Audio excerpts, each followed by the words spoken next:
রায়হান রাফির ফিল্ম ইউনিভার্সে স্বাগতম। একটা গল্পের সমাপ্তি, আরেকটি শুরু হতে যাচ্ছে। তুমি কি পরবর্তী অধ্যায়ের জন্য প্রস্তুত? ঢালিউডের শীর্ষ ৩ তারকা শাকিব খান, আফরান নিশো আর সিয়াম আহমেদকে এক ফ্রেমে এনে সামাজিক যোগাযোগ মাধ্যমে ঠিক এই ভাষাতে এক রহস্যময় বার্তা ছুড়ে দিলেন নির্মাতা রায়হান রাফি।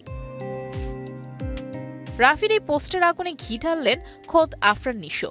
একই সময় নিজের ফেসবুক স্টোরিতে শুধু ২ অঙ্ক লিখে নিশ্চিত করে দিলেন ঢালিউডের পুরনো হিসেব বদলে ফেলার। সেই সূত্রে ঢালিউড জুড়ে এখন একটাই খবর, আসছে ৩ তারকার সুড়ঙ্গ 2। অভিনেতা আফরান নিশো আগে ইঙ্গিত দিয়েছিলেন এবারের রিলিজটা ঈদের বাইরে হতে যাচ্ছে। আর রাফি নিশোর সাম্প্রতিক এই মাস্টার প্ল্যান বলছে আগামী ডিসেম্বরে বড় পর্দায় ফিরছেন মাসুদ। কাকতালীয়ভাবে গতকালই ছিল শাকিব রাফি জুটির ব্লকবাস্টার হিট সিনেমা তাণ্ডবের ১ বছর পূর্তি। আর এই বিশেষ দিনে ঢালিউড পাড়ে রটে যায় নানা গুঞ্জন।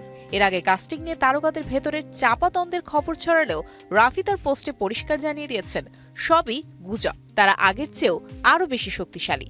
প্রথম পর্বের মতো সুড়ঙ্গ ২ও চরকি ও আলফা আয়ের যৌথ প্রযোজনায় বড় পর্দায় ঝড় তুলতে পুরোপুরি প্রস্তুত।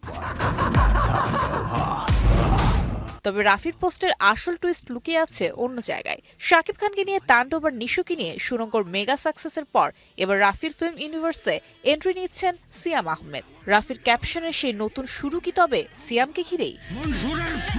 এক পোস্টে অনেক প্রশ্নের জন্ম দিয়েও উত্তরের বেলায় রহস্যের হাসি দিলেন নির্মাতা রায়হান রাফি। তবে এটুকু নিশ্চিত, এবার ঈদের বাইরেও বক্স অফিস কাঁপাতে রেডি রাফির cinematic universe. Mario Sam, star entertainment.